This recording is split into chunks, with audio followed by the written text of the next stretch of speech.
এই hello, excuse me, তুমি রিয়ার ছোট ভাই না? হ্যাঁ, কিন্তু আপনি কি? আপনাকে তো আমি চিনতে পারলাম না। ইনফ্যাক্ট আজকে নাকি আপনাকে কোনোদিন দেখেছি কিনা সেটাও তো মনে করতে পারছি না। আমাকে তুমি এর আগে কখনো দেখোনি। আমি তোমাকে দেখেছি তোমার বড় বোনের মোবাইলের ছবিতে। আমি তোমার বড় বোন প্রিয়ার বান্ধবী। আচ্ছা, তুমি আমাকে এখন এটা বলেছো রিয়া আজ ভার্সিটিতে আসেনি কেন? আসলে আপুর শরীরটা আজ ভালো নেই। তারা নাকি খুব বেশি মাথা ব্যথা করছে, তাই আমি জিজ্ঞাসা করলাম। সে বলল ভার্সিটিতে আসতে পারবে না। ও আচ্ছা, ঠিক আছে। এই নাও, এই নোটগুলো রিয়াকে দিয়ে দিও। এখানে আজকের পড়ালেখা আছে। আচ্ছা আপু, ঠিক আছে, কোনো সমস্যা নেই। আমি আপুর কাছে এগুলো পৌঁছে দিব। বাই দ্য ওয়ে, আপু একটা কথা বলার ছিল, যদি কিছু মনে না করেন। হ্যাঁ, বলো না, তুমি কি বলবে? তুমি তো আমার বান্ধবীর ছোট ভাই, আমার ছোট ভাইয়ের মতোই। তাই কি বলবে বলো। না মানে আপু, আপনি দেখতে মাশাআল্লাহ অনেক সুন্দর। আপনাকে আমার খুব ভালো লেগেছে। ধন্যবাদ। আমি ছোটবেলা থেকেই সুন্দর। আমার আম্মু আমাকে বলতো ছোটবেলায় নাকি আমি আরো বেশি কিউট ছিলাম। আপনি কিন্তু এখন অনেক কিউট। আচ্ছা আপু, আপনার বাসা কোথায় জানতে পারি? সেটা তুমি আমাকে জিজ্ঞাসা না করে তোমার বোনের কাছে জিজ্ঞাসা করলেই তো পারো।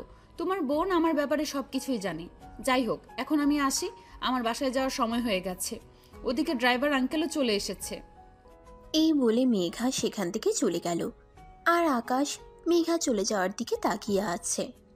আকাশ এটা মেয়ে দেখছে নাকি আকাশের পরি সেটাই বুঝতে পারছে না। একটা মেয়ে মানুষ এতটা সুন্দর হতে পারে আকাশ জীবনে এই প্রথমবার দেখলো।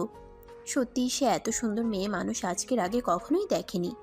মেঘা এতটাই সুন্দরী যে আকাশ যেন প্রথম দেখায় ক্রাশ খেয়ে ফেলল। যাই হোক, এরপর আকাশ কিছুক্ষণ সেখানে দাঁড়িয়ে থাকলেও ততক্ষণে মেঘা সেখান থেকে চলে গেছে। তারপর সে ভার্সিটি থেকে বের হয়ে বাসায় চলে আসলো। বাসায় আসতেই সে তার বোনের রুমে চলে গেল। আপু, এই নোটগুলো তোর বান্ধবী আমাকে দিয়েছে। ও আচ্ছা, ঠিক আছে। আমার টেবিলের উপর রেখে দে, আমি পরে দেখে নেব। এখন আমার শরীরটা ভালো হয়নি, মাথা ব্যথা এখনো পুরোপুরি কমেনি। আচ্ছা আপু, তোর এই বান্ধবীকে তো এর আগে কখনো দেখিনি। এই মেয়েটা সত্যি অনেক সুন্দর। জানিস আপু, আমি তো মেয়েটাকে দেখে একদম ক্রাশ খেয়ে গেছি। দেখ, সব বাজে বকা বন্ধ কর। ভুলে যাস না মেয়েটা তোর চাইতে বয়সে বড়। তাই এসব ফালতু চিন্তা ভাবনা মাথা থেকে ঝেড়ে ফেল। আর কখনোই এমন চিন্তা ভাবনা করবি না। তাছাড়া তুই মেগা ফ্যামিলির ব্যাকগ্রাউন্ড সম্পর্কে কোনো কিছু জানিস না। তার সম্পর্কে কোনো কিছু না জেনে সে ব্যাপারে কোনো সিদ্ধান্ত নেওয়া একেবারে অনুচিত। জানি না আপু, কারোর ব্যাপারে এভাবে কোনো কিছু সিদ্ধান্ত নেওয়া উচিত কিনা, কিন্তু আমি সত্যি বলছি, মেয়েটাকে আমার অনেক ভালো লেগে গেছে।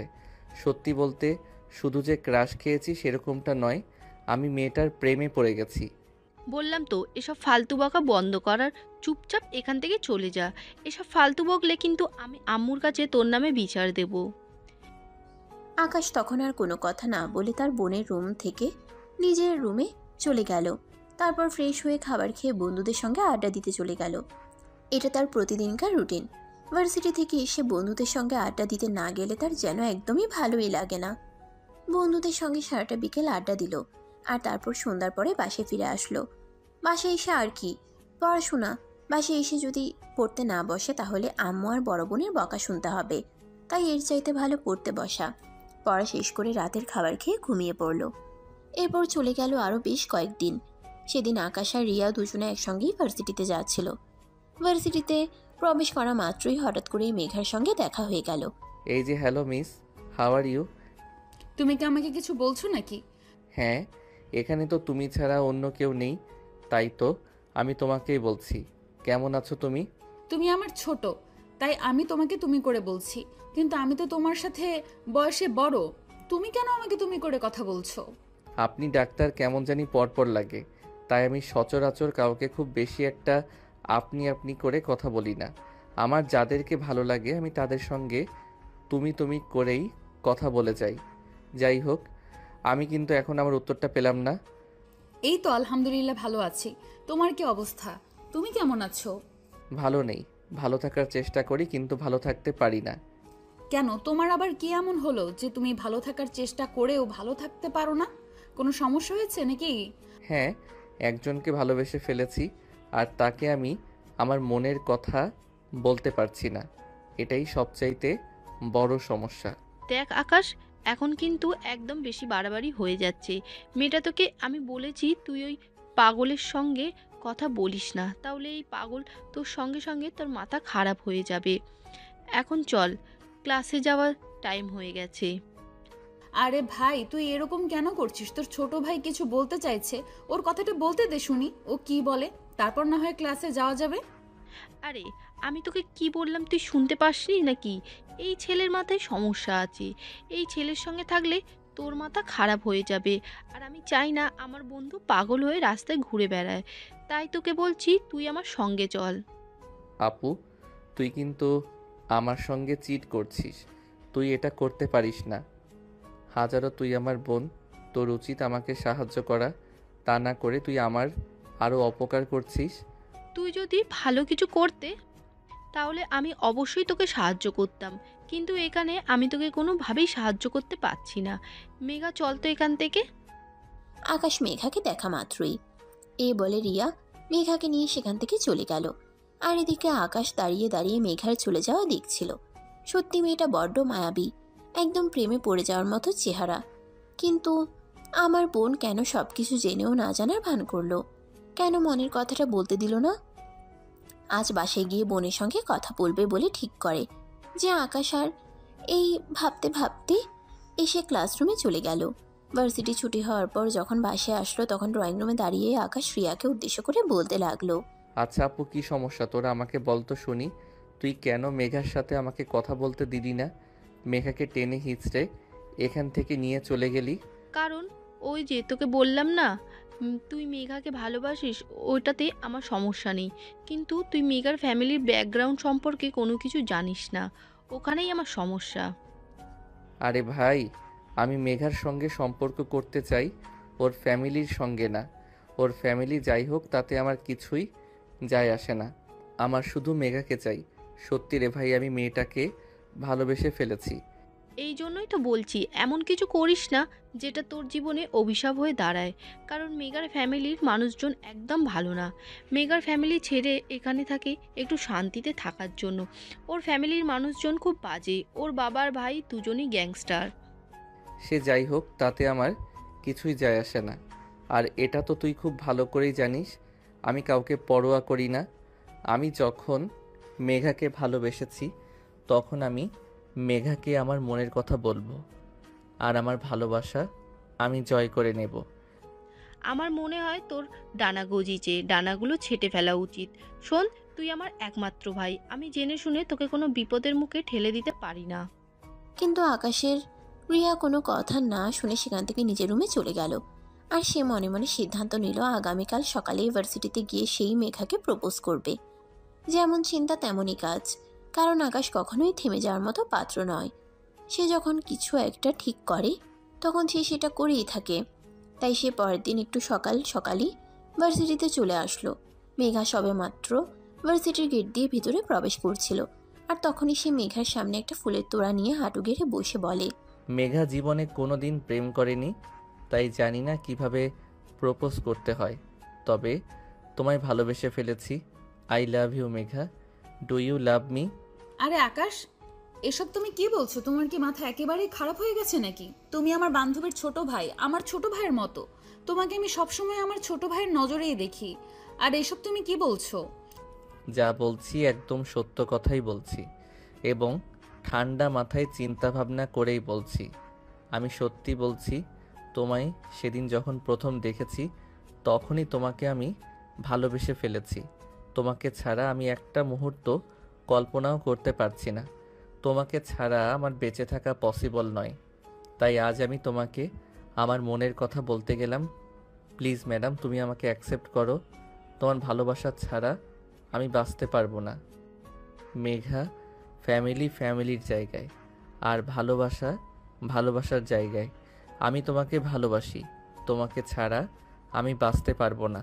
তোমার ফ্যামিলি যেমনই হোক না কেন তাতে আমার কিছু যায় আসে না। আমি তোমাকে ভালোবাসি। তোমার ফ্যামিলি কি সেটা জানার আমার কোনো প্রয়োজন নেই। আরে তোমার কি মাথা খারাপ নাকি? তোমাকে কি বললাম আমি? তুমি শুনতে পাওনি? আমি আমার ফ্যামিলির বিরুদ্ধে গিয়ে কখনোই কোনো সিদ্ধান্ত নেব না, বুঝতে পেরেছো?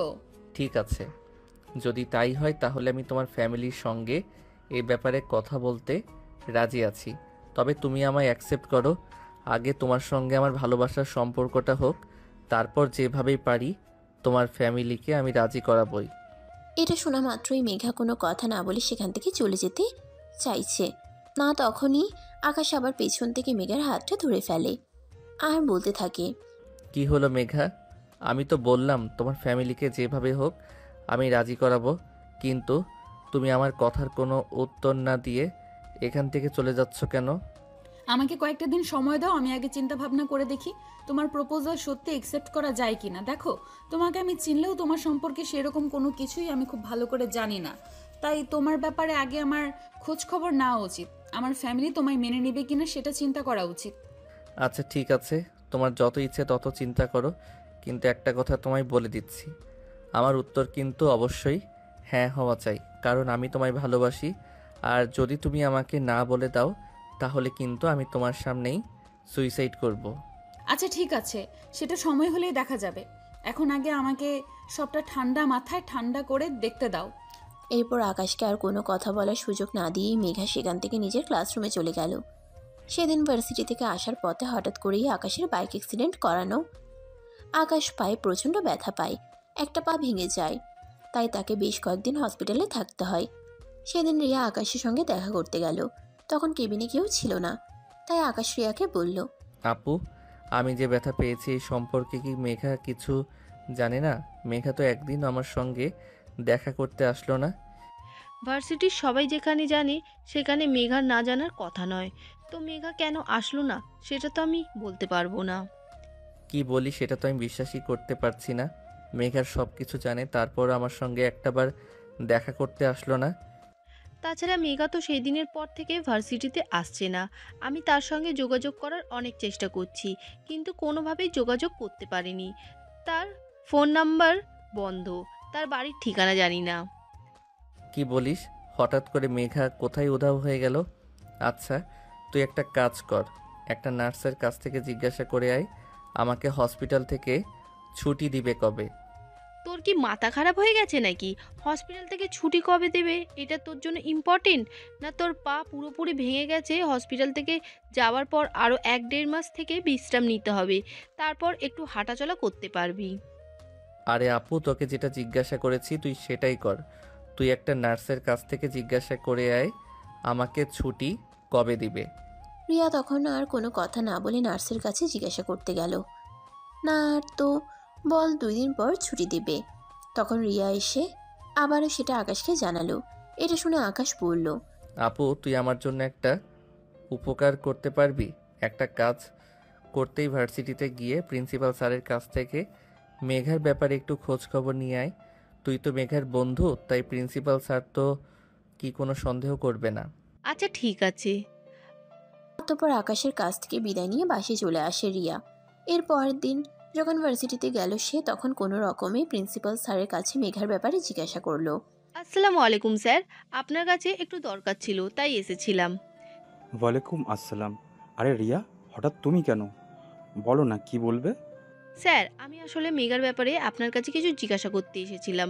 মেঘা তো কয়েকদিন ধরে ভার্সিটিতে আসছে না, তার ফোন নাম্বারও বন্ধ বলছে। ও আসলে ওর বড় ভাই এসেছিল সেদিন, তাই ওকে নিয়ে গ্রামের বাড়িতে চলে গেছে, তাই হয়তো সে ভার্সিটিতে আসছে না। তাছাড়া ওর বড় ভাই তো বলেছিল কি সপ্তাহখানেকের মধ্যে ওকে আবার ঢাকায় ফিরিয়ে দেবে। ওর বড় ভাইয়ের কোনো নাম্বারও আমার কাছে নেই, তাই আমি ওদের সাথে যোগাযোগ করতে পারছি না। ঠিক আছে স্যার, কোনো সমস্যা নেই, কিন্তু আপনি যদি একটু মেগার ফাইল চেক করে আমাকে বলতেন ওর বাড়ির ঠিকানাটা কোথায়, তাই আমি ওর সঙ্গে যোগাযোগ করার চেষ্টা করতাম। আসলে ওর কাছে আমার কিছু গুরুত্বপূর্ণ জিনিস ছিল, ওগুলো আমার খুব দরকার, তাই আর কি। আচ্ছা ঠিক আছে, কোনো সমস্যা নেই, তুমি একটু ওয়েট করো, আমি এক্ষুনি দেখে তোমাকে জানাচ্ছি। এই বলে প্রিন্সিপাল স্যার আলমারি থেকে বেশ কিছু ফাইল বের করলো আর তারপর সেগুলো ঘেঁটে দেখতে লাগলো। বেশ কিছুক্ষণ ঘাটাঘাটির পর প্রিন্সিপাল স্যার একটা ফাইল নিয়ে তারপর মেঘার ঠিকানাটা একটা কাগজে লিখলো আর সেটা রিয়ার হাতে তুলে দিয়ে বলল, এটাই হলো মেঘার গ্রামের বাড়ির ঠিকানা, কিন্তু সাবধান, একটা বিষয় তোমাকে বলে দিচ্ছি, ওখানে গিয়ে কিন্তু তুমি ওকে কোনো ঝামেলা করো না। আসলে মেঘার ফ্যামিলি ব্যাকগ্রাউন্ড সম্পর্কে তো একটু জানো, তাই খুব সাবধানে যেও।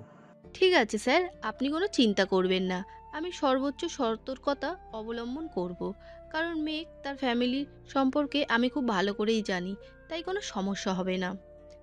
ঠিক আছে, তোমার জন্য শুভকামনা রইল, যেন তুমি খুব ভালোভাবে ওখানে থেকে ফিরে আসতে পারো। কারণ মেঘার ফ্যামিলির লোকজন খুবই গিরিঙ্গিবাজ মানুষ। এরকম মানুষ আমি আর জীবনে দেখিনি। আমি আগে এরকম জানলে মেঘাকে কোনোদিনও আমার ভার্সিটিতে ভর্তিই করাতাম না। আচ্ছা স্যার, ঠিক আছে, তাহলে এখন আসি। এই বলে রিয়া প্রিন্সিপাল স্যারের কেবিন থেকে বের হয়ে সোজা হসপিটালে চলে আসলো। আর তারপর কাগজটা আকাশের হাতে তুলে দিল আর বলল, এই যে প্রিন্সিপাল স্যারের কাছ থেকে নিয়ে এসেছি। তবে প্রিন্সিপাল স্যার নিজেও কিন্তু অনেকবার সাবধান করে দিয়েছে, যা করার কিন্তু খুব সাবধানে করতে হবে, কারণ মেগার ফ্যামিলির মানুষজন একদম ভালো নয়। আচ্ছা ঠিক আছে, তুই কোনো চিন্তা করিস না। এখন তাহলে বাসায় চলে যা। আর খবরদার, এ ব্যাপারে কিন্তু কখনোই কাউকে কিছু বলবি না। এটা আমার সিক্রেট জিনিস। অতঃপর রিয়া বাসায় চলে আসলো। আর এদিকে আকাশ তার যে ডাক্তার ট্রিটমেন্ট করছে তার সঙ্গে কথা বলতে লাগলো। আমার সুস্থ হতে কতদিন লাগবে? এই তো খুব বেশি হলে আর 15 দিন। কারণ তুমি তো আমায় বলেছো আমি যেন তোমাকে সর্বোচ্চ ট্রিটমেন্ট দেই, তাই আমি আমার সর্বোচ্চটা দিয়ে চেষ্টা করছি তোমাকে যত তাড়াতাড়ি সম্ভব সুস্থ করে তোলা যায়। আপনার যত টাকা লাগবে আমি দেব, কিন্তু আপনি আমার ভালো ট্রিটমেন্টের ব্যবস্থা করুন, যাতে আমি খুব দ্রুত সুস্থ হয়ে উঠতে পারি। কারণ আপনাকে তো বললাম, আমার খুবই সিক্রেট একটা কাজ আছে যেটা খুব তাড়াতাড়ি করতে হবে। তাই আগে তো আমাকে সুস্থ হতে হবে, তা না হলে তো হবে না কিছুই। ঠিক আছে, চিন্তার কোনো কারণ নেই। আমি আমার সর্বোচ্চটা দিয়ে চেষ্টা করছি যত তাড়াতাড়ি সম্ভব তোমাকে সুস্থ করে তুলবো। তবে একটা কথা আমি বুঝতে পারছি না, মানুষ তো অসুস্থ হলে সুস্থ হওয়ার জন্য সময় নেয় যাতে সে পুরোপুরিভাবে সুস্থ হতে পারে, কিন্তু তুমি কেন এরকম তাড়াহুড়ো করছো? আমি সেটাই বুঝতে পারছি না। দেখুন, আপনি ডাক্তার আর আমি আপনার পেশেন্ট, তাই আমার ব্যাপারে এত কিছু জানার কোনো প্রয়োজন নেই। আপনাকে যেটুকু বলেছি সেইটুকুতেই তুষ্ট থাকেন। আপনার প্রয়োজন টাকা, আর আমার প্রয়োজন তাড়াতাড়ি আমার পা ভালো হওয়া। আপনি আপনার টাকা পেয়ে যাচ্ছেন, তাই আমাকে একটু তাড়াতাড়ি সুস্থ করে দেন। আচ্ছা ঠিক আছে, আমি তো বললাম আমি আমার সর্বোচ্চ চেষ্টা চালিয়ে যাচ্ছি তোমাকে যতটা সম্ভব সুস্থ করে তোলার জন্য। এই বলে ডাক্তারকে কেবিন থেকে বের হয়ে চলে গেল। আর এরপর বেশ কিছুদিন সময় কেটে গেল, কিন্তু আকাশ হসপিটালের বেডে বসে বসে শুধুই চিন্তা করছে হঠাৎ করে মেঘার কি হলো। মেঘা তো প্রিন্সিপাল স্যারের কাছ থেকে 1 সপ্তাহে ছুটি নিয়ে গ্রামের বাড়িতে গেছে। আর এদিকে প্রায় 20 দিনের মতো সময় অতিবাহিত হয়ে গেছে। কেন মেঘা এখনো ঢাকায় ফিরে আসছে না? আকাশের সময় যেন কাটতে চাইছে না। সে আর কিছুই চিন্তা করতে পারছে না। তবে কি মেঘার সঙ্গে উল্টোপাল্টা কিছু হতে চলেছে নাকি? এভাবে দেখতে দেখতে আরও 4-5 দিন সময় কেটে গেল। আকাশ এখন মোটামুটি সুস্থ। সে মোটামুটি হাঁটাচলা করতে পারে। আর হসপিটাল থেকে আসতেই বাড়িতে চলে যাবে। তার ফ্যামিলির মানুষজন হসপিটালে এসেছে তাকে বাসায় নিয়ে যাওয়ার জন্য। কিন্তু আকাশ সবাইকে অবাক করে দিয়ে বলল, তোমরা সবাই বাসায় চলে যাও, আমি আজ বাসায় যাব না। আমার একটা দরকারি কাজ আছে, আমি এখন ওখানেই যাব। আরে এসব তুই কি বলছিস? তোর কি মাথা খারাপ হয়ে গেছে নাকি? তুই এখনো অসুস্থ।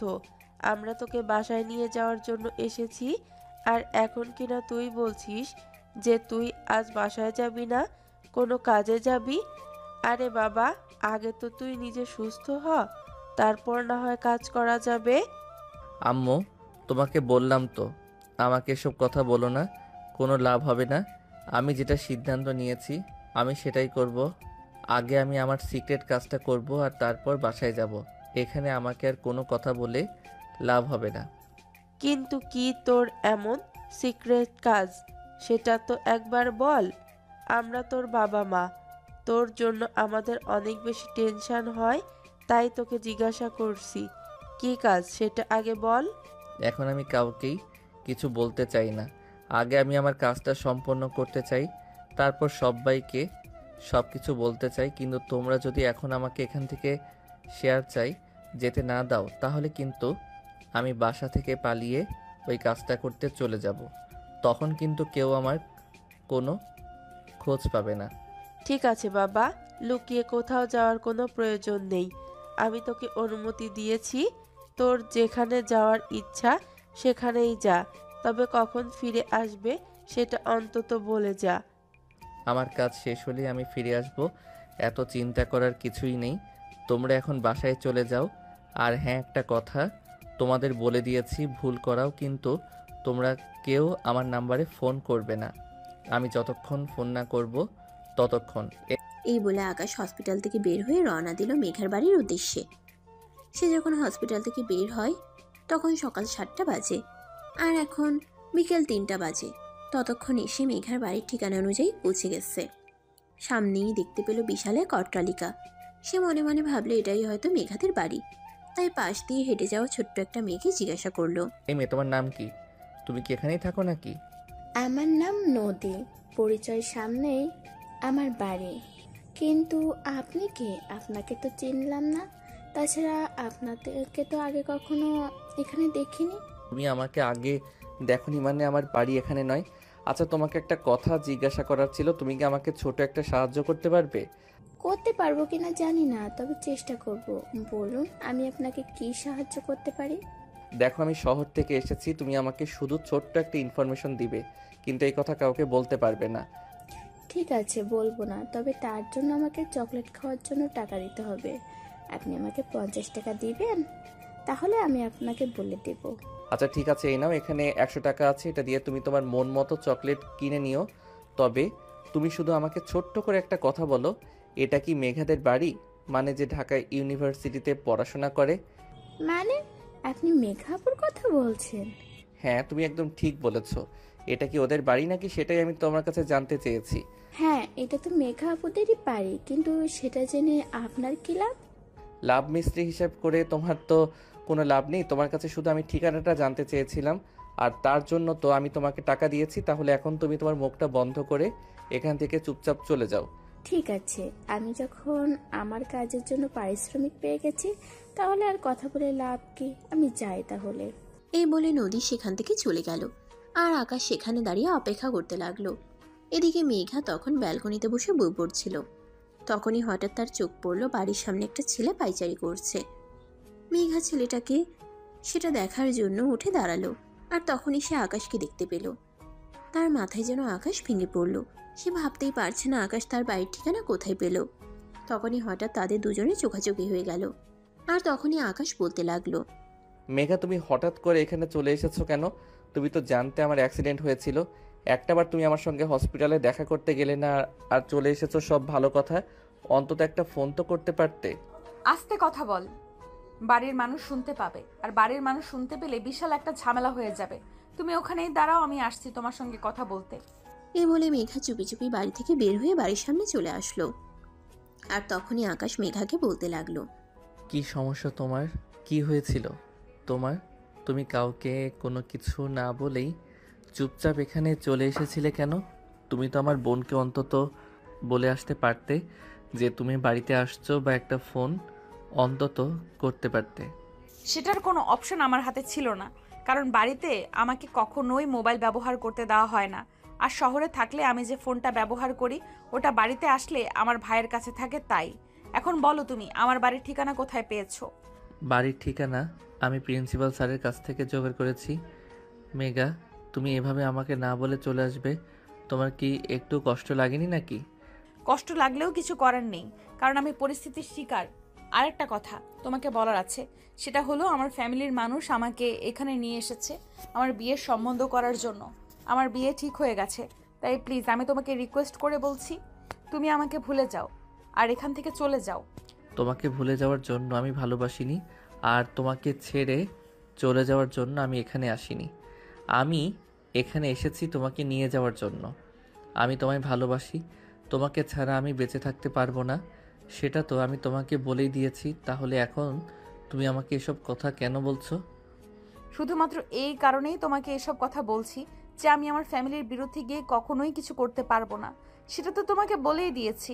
তাছাড়া এখন যখন আমার ফ্যামিলির মানুষ আমার বিয়ের সম্বন্ধ ঠিক করেছে, এখন আর কোনোভাবে এখান থেকে বেরিয়ে যাওয়া আমার পক্ষে সম্ভব নয়, কারণ আমি আমার বাবা আর ভাইদের প্রচণ্ড ভয় পাই।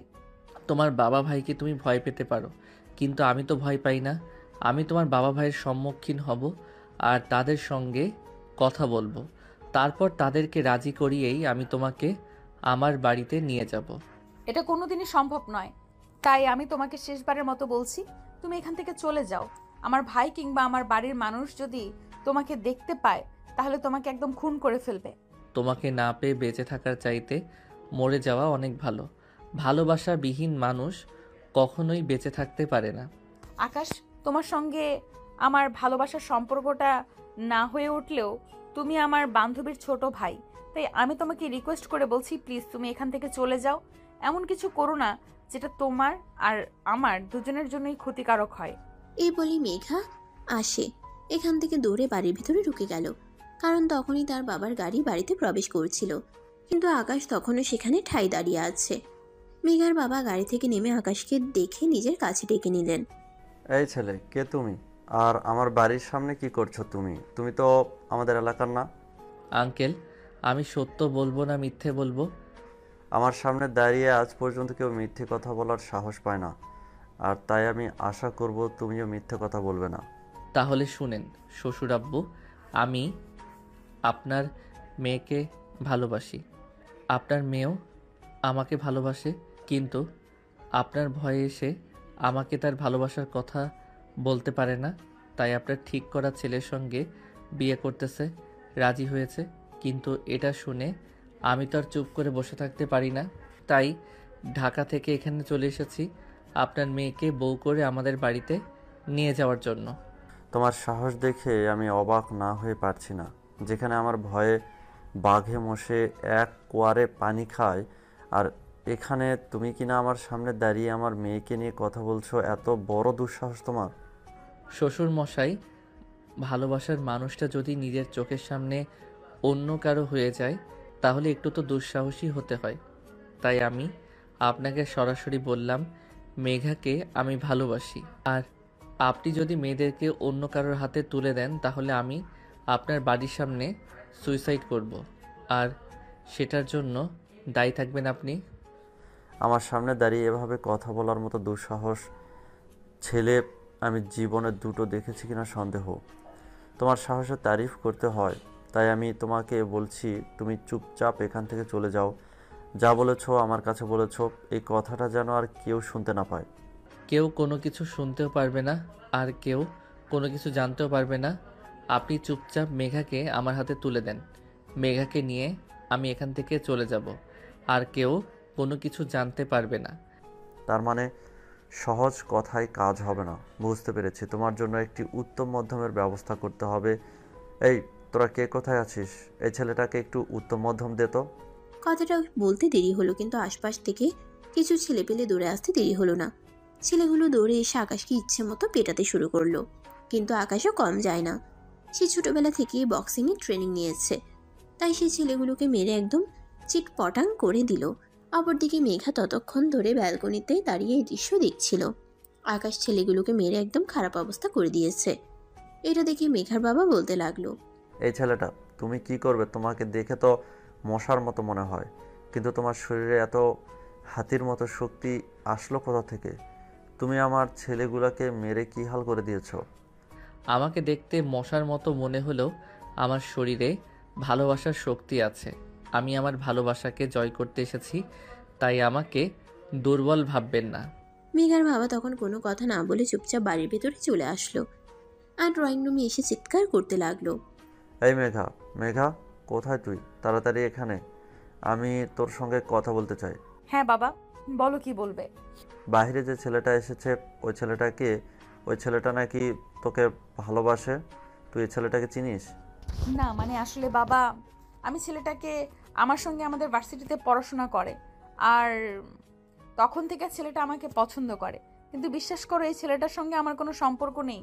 আমি কোনোদিনও এই ছেলেটাকে আশ্বাস দেইনি যে তাকে বিয়ে করব। ঠিক আছে, তাহলে ওই ছেলেটাকে বলে আয় এখান থেকে চুপচাপ চলে যেতে, তা না হলে কিন্তু ছেলেটার সঙ্গে খারাপ হয়ে যাবে। ঠিক আছে বাবা, তুমি কোনো চিন্তা করো না, আমি এক্ষুনি ছেলেটাকে বলে আসছি এখান থেকে চুপচাপ চলে যেতে। তুমি উপরে যাও, বিশ্রাম নাও। এই বলে মেঘা আস্তে আস্তে বাড়ির বাইরে চলে আসলো। আকাশ তখনও বাড়ির বাইরে দাঁড়িয়ে আছে। মেঘাকে দেখিয়ে আকাশ দৌড়ে আসলো আর মেঘাকে জড়িয়ে ধরলো। এটা দেখে মেঘা নিজেকে ছাড়ানোর জন্য অনেক চেষ্টা করছে আর বলছে, আরে এটা তুমি কি করছো? তোমার কি মাথা খারাপ হয়ে গেছে নাকি? একটু আগে বাবা কি বলে গেল তুমি শুনতে পাওনি নাকি? বাবা প্রচণ্ড ক্ষেপে আছে। তুমি এক্ষুনি এখান থেকে চলে যাও। আমি চাই না তোমার সঙ্গে খারাপ কিছু হোক। আমি তোমায় ভালোবাসি, তোমাকে নিয়ে এখান থেকে যাব। তোমাকে ছাড়া আমি এখান থেকে এক পাও নড়ব না। দেখো, জীবনটা পুতুল খেলার নয়। তোমার বাবা মা অনেক কষ্ট করে আদর যত্ন করে লালন পালন করে তোমায় মানুষ করেছে। তাছাড়া তুমি ভুলে যেও না, তুমি তোমার বাবা মায়ের অনেক কষ্টের ফসল। আমি তোমার বোনের কাছে তোমার ব্যাপারে সবকিছু শুনেছি। তাই আমি চাই না তোমার বাবা মা তাদের একমাত্র ছেলে সন্তানকে হারিয়ে ফেলুক। তারা আমায় তখনই হারিয়ে ফেলবে যখন আমার ভালোবাসার মানুষটা সারা জীবনের জন্য আমার জীবন থেকে হারিয়ে যাবে। মেঘা, তুমি আমার সঙ্গে চলো। তোমার বাবা আর ভাই আমার কিছুই করতে পারবে না।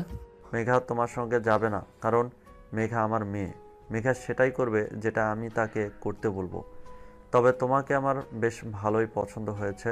তবে একটা কথা বলতে চাই, আমি তোমাকে একটা সুযোগ দিতে চাই। তুমি যদি আমার মেয়েকে সাথেই ভালোবাসো তাহলে তোমার ফ্যামিলিকে নিয়ে আসো। তোমার ফ্যামিলির সঙ্গে কথা বলে যদি আমার মনে হয় যে তুমি আমার মেয়েকে চোখে রাখতে পারবে, তাহলে আমি তোমার হাতে আমার মেয়েকে তুলে দেব। আপনি আবার মিথ্যা বলছেন না তো? আপনি যদি সত্যি কথা বলেন তাহলে আমি সত্যি সত্যি আমার বাবা মাকে রাজি করিয়ে আপনার এখানে নিয়ে আসব। আশরাফ চৌধুরী কখনো কোনোদিনও কাউকে মিথ্যা কথা বলে না, তাই তুমি নিশ্চিন্তে যেতে পারো। আর হ্যাঁ, তুমি যদি সত্যি মেয়েটাকে ভালোবাসো তাহলে তুমি তোমার বাবা মাকে রাজি করিয়ে এখানে নিয়ে আসবে, আর আমি নিজে দাঁড়িয়ে থেকে তোমাদের বিয়ে দেব। কথাটা শোনা মাত্রই মেঘার বড় ভাই পাশ থেকে বলতে লাগলো, বাবা, এসব তুমি কি বলছো? তোমার কি মাথা খারাপ হয়ে গেছে নাকি? চেনা নেই জানা নেই, যার সম্পর্কে আমরা কিছু জানি না, তার হাতে আমরা আমাদের বোনকে কোনোভাবেই তুলে দিতে পারি না। চুপ করো তুমি। ছেলেটা মেয়েকে যদি সত্যিই ভালোবাসে তাহলে সে তার ফ্যামিলিকে নিয়ে আসুক। আমি তাদের সঙ্গে কথা বলে এই ছেলেটার সঙ্গে এই মেয়েটাকে বিয়ে দেব। আব্বু, তুমি এমনটা করতে পারো না। আমি আমার বন্ধুকে কথা দিয়েছি, তার সঙ্গে আমার বোনের বিয়ে দেবো আমি। আমার কথার বরখেলাপ তো করতে পারবো না। আপনার কথার কারণে আমি আমার ভালোবাসার মানুষকে হারাতে পারি না শ্বশুর আব্বু। আমি চাচ্ছি, তবে আমি কালকেই ফিরে আসব আমার আব্বু আম্মুকে সঙ্গে নিয়ে। ঠিক আছে, যাও তাহলে। এই বলে আকাশ সেখান থেকে চলে আসলো আর সোজা নিজের বাসায় চলে আসলো। বাসায় ফিরে আসতেই তার আম্মু তাকে বলতে লাগলো, আমি বুঝি না, তোর মাথায় ভূত ঢুকেছে নাকি? তুই কাউকে কোনো কিছু না বলে হসপিটাল থেকে সোজা কোথায় চলে গেলি, আর আজ 2 দিন পর বাসায় ফিরে আসলি? বল তো তোর কি হয়েছে? আব্বু কোথায়? আমি আব্বুর সঙ্গে কথা বলতে চাই, আর তারপরে তোমরা সব কিছু জানতে পারবে। এখন আমাকে দয়া করে বিরক্ত করো না, এমনিতেই অনেক টেনশনে আছি। তোর আব্বু তো এখনো বাসায় ফিরে আসেনি। তোর আব্বুর নাকি আজ অফিসের একটা জরুরি মিটিং আছে, ওটা শেষ করে ফিরে আসতে রাত 10টার মতো বেজে যাবে। কিন্তু কি হয়েছে তুই আমাকে বল, আমি শুনি। আমি যদি তোকে কোনো সাহায্য করতে পারি তাহলে অবশ্যই করব। তুমি আমাকে কোনো সাহায্য করতে পারবে না। আমাকে আব্বুর সঙ্গে কথা বলতে হবে। আব্বু যদি রাজি হয় তাহলে তুমিও রাজি হবে। এই বলে আকাশ সোজা নিজের রুমে চলে গেল আর অপেক্ষা করতে লাগলো কখন তার আব্বু বাড়িতে আসবে। রাত 10টা বাজতে না বাজতেই তার আব্বু বাসে চলে আসলো আর তার আব্বুর কণ্ঠস্বর শুনে সে সোজা দৌড়ে তার আব্বুর রুমে চলে আসলো। তাকে এরকম হন্তদন্ত হয়ে ছুটে আসতে দেখে তার আব্বু বলল, আরে আকাশ, কি হয়েছে তোর? তুই এভাবে হন্তদন্ত হয়ে ছুটে এসেছিস কেন? আর তোকে এরকম চিন্তিত দেখাচ্ছে কেন? আব্বু, আমি তো তোমার একমাত্র ছেলে, তাই তোমার কাছে একটা রিকোয়েস্ট করতে চাই। তুমি কি আমার রিকোয়েস্ট রাখবে? অবশ্যই, কেন নয়। তুই আমার একমাত্র ছেলে, তোকে আমি আমার জীবনের চাইতে অনেক বেশি ভালোবাসি। তুই আমার কাছে কোনো কিছু চাইলে আমি অবশ্যই সেটা তোকে এনে দিব। বল তুই কি চাস আমার কাছে? আব্বু, আমি একটা মেয়েকে ভালোবাসি, আর মেয়েটা আপুর ক্লাসমেট। আরে কি বলছিস তুই এসব? তোর কি মাথা খারাপ হয়ে গিয়েছে নাকি? তুই তোর চাইতে বয়সে বড় একটা মেয়েকে কি করে ভালোবাসতে পারিস? দেখো আব্বু, ভালোবাসা কখনো জাতকাল পাত্র বেঁধে হয় না। আমি মেয়েটাকে ভালোবাসি, এটাই সবচাইতে বড় কথা। তাছাড়া আমি হসপিটাল থেকে সোজা ওই মেয়েটার বাড়িতে গিয়েছিলাম, আর তার বাবা বলেছে আমি যদি মেয়েটাকে সত্যি ভালোবাসি তাহলে আমার ফ্যামিলির মানুষকে রাজি করিয়ে ওদের বাড়িতে নিয়ে যেতে। তাই আমি তোমাদের সঙ্গে কথা বলতে এসেছি। এখন তোমরা যদি সত্যি আমাকে ভালোবাসো তাহলে আমার ভালোবাসাকে মেনে নাও আর ওই মেয়েটাকে আমার করে পেতে সহযোগিতা করো। ঠিক আছে, আমার কাছে আমার মান সম্মানের জন্য কিছুর চাইতে সবচেয়ে উপরে হলো আমার ছেলে, আর আমার ছেলের জন্য আমি সব কিছু করতে পারি। তুই যখন মেয়েটাকে ভালোবাসিস তাহলে আমরা অবশ্যই তাকে এই ব্যাপারে সহযোগিতা করব। থ্যাংক ইউ আপু, থ্যাংক ইউ সো মাচ। আমি জানতাম তুমি আমার ভালোবাসাকে মেনে নেবে, তাই আমি তাদেরকে বলে এসেছি আমি আমার বাবাকে নিয়ে তারপরেই যাব। ঠিক আছে, তাহলে তুই এখন তো রুমে গিয়ে বিশ্রাম কর। আগামীকাল সকাল হলেই না হয় আমরা ওখানের উদ্দেশ্যে রওনা দিব। আকাশ তখন খুশি মনে নিজের রুমে চলে আসলো আর বিছানায় শুয়ে ঘুমিয়ে পড়লো। অপেক্ষা করতে লাগলো কখন রাত পোহাবে আর কখন সকাল হবে, কখন সে তার ভালোবাসার মানুষটিকে নিজের করে পাওয়ার পথে রওনা দেবে। সকাল হতে না হতেই ঘুম থেকে উঠে সে তার বাবাকে ঘুম থেকে ডেকে তুললো আর তারপর দুজনে মিলে ফ্রেশ হয়ে নাস্তা করে বাসা থেকে বেরিয়ে পড়লো। দুপুর 1টার দিকে তারা মেঘাদের বাড়িতে এসে পৌঁছে গেল। নায়িকার বাবা তখন ড্রয়িং রুমে বসে টিভি দেখছিলেন আর তখনই আকাশ তার বাবাকে নিয়ে বাড়ির ভিতরে প্রবেশ করলো। মেঘার বাবা তাদেরকে দেখে উঠে সালাম প্রদর্শন করলো আর কুশলাদি বিনিময় করে বসতে বলল। আসসালামু আলাইকুম ভাই সাহেব, কেমন আছেন? ওয়ালাইকুম আসসালাম। এই তো আপনাদের দোয়ে আল্লাহর রহমতে ভালোই আছি। আপনাদের কি অবস্থা? আপনারা কেমন আছেন? এই তো আলহামদুলিল্লাহ ভালোই আছি। যাই হোক, আসতে আপনাদের কোনো অসুবিধা হয়নি তো? না, কোনো অসুবিধা হয়নি, সব কিছু একদম ঠিকঠাক আছে। যাই হোক, কথা না বাড়িয়ে চলুন মূলক কথায় আসা যাক। দেখুন, টাকা পয়সা অর্থ সম্পদ কোনো কিছুর আমাদের কমতি নেই, তবে আমি আমার ছেলেকে খুব বেশি ভালোবাসি। আমার ছেলেটা আমার কাছে কোনো কিছুর আবদার করে, তাকে আমি কখনোই সেটা না দিয়ে থাকতে পারি না। আমার ছেলেটা বললো সে আপনার মেয়েকে ভালোবাসে, আর আমি যদি আপনার সঙ্গে কথা বলতে আসি তাহলে নাকি আপনি আপনার মেয়েকে আমার ছেলের সঙ্গে বিয়ে দিবেন, তাই আমি এক মুহূর্ত দেরি না করে চলে আসলাম। হ্যাঁ, আপনি একদম ঠিকই শুনেছেন। আমি এই কথাটাই আপনার ছেলেকে বলেছি, কারণ চেনা নেই জানা নেই একটা ছেলের হাতে আমি আমার মেয়েকে তুলে দিতে পারি না। আমার মেয়ের ভবিষ্যৎ বলে কথা। মেঘা আমার একমাত্র মেয়ে। মেঘার মা মারা যাওয়ার পর মেয়েটাকে আমি অনেক কষ্ট করে আদর যত্ন করে লালন পালন করে মানুষ করেছি। তাছাড়া আমি এলাকার সবচাইতে ধনী ব্যক্তি, তাই আমার শত্রুপক্ষ অনেক বেশি। আমার মেয়েটার নিরাপত্তার জন্য আমি ঢাকায় রেখে পড়াশোনা করার মাঝে মাঝে কয়েকদিনের জন্য এখানে নিয়ে আসি। এভাবেই কথা চলছিল তাদের মধ্যে। আর তখনই সেখানে মেঘার বড় ভাই এসে উপস্থিত হয় আর তাদের কথাবার্তা শুনে বলতে থাকে। বাবা, তোমাকে না আমি বললাম মেয়েটাকে আমি আমার বন্ধুর সঙ্গে বিয়ে দেব, কিন্তু তুমি আমার কথা না শুনে আবার ওই ছেলের বাবার সঙ্গে কেন কথা বলেছ? কারণ এই ছেলেটা আমার মেয়েটাকে ভালোবাসে, আর আমি এটা খুব ভালো করে জানি যে আমার মেয়েটা সেখানেই সব থেকে বেশি ভালো থাকবে, যেখানে আমার মেয়েটা ভালোবাসায় ভালো থাকতে পারবে। বাবা, তুমি এটা খুব ভালো করেই জানো আমি আমার বলা কথা কখনো ফিরিয়ে নিই না, তাই আমি এই বিয়েটা মেনে নিতে পারলাম না। এই ছেলে, তুমি যদি নিজের ভালো চাও তাহলে চুপচাপ এখান থেকে চলে যাও, আর আমার বোনকে বিয়ে করার চিন্তাটা একদম মাথা থেকে ঝেড়ে ফেলে দাও। সরি মাই ডিয়ার শালাবাবু, এটা আমি কখনোই করতে পারবো না, কারণ আমি আপনার বোনকে ভালোবাসি। আমার ভালোবাসা এতটাও সস্তা নয় যে আপনি বলবেন আর আমি আমার ভালোবাসাকে ত্যায্য করে চলে যাব। আমি আমার ভালোবাসার জন্য সব কিছু করতে পারি। তার মানে সোজা কথায় কাজ হবে না? সোজা কথায় যদি কাজ না হয় তাহলে যে কিভাবে কাজ করাতে হয় সেটা আমার খুব ভালো করেই জানা আছে, তাই চিন্তার কোনো কারণ নেই। শালাবাবু, এসব ভয় আমাকে দেখিয়ে কোনো লাভ হবে না, কারণ আমি কোনো কিছু ভয় পাই না। আমি ভালোবাসি, আর ভালোবাসাকে কিভাবে জয় করতে হয় সেটা আমি জানি। তার মানে তোকে যাই কিছু বলি না কেন তুই কোনো কথাই শুনবি না, ঠিক করে নিয়েছিস? ঠিক আছে, এখানে আমার বাবা বসে আছে বলে তোকে এখনও এখানে আস্ত বসে থাকতে দিচ্ছি, তা না হলে এতক্ষণে তোর শরীর থেকে মাথাটা আলাদা করে ফেলতাম।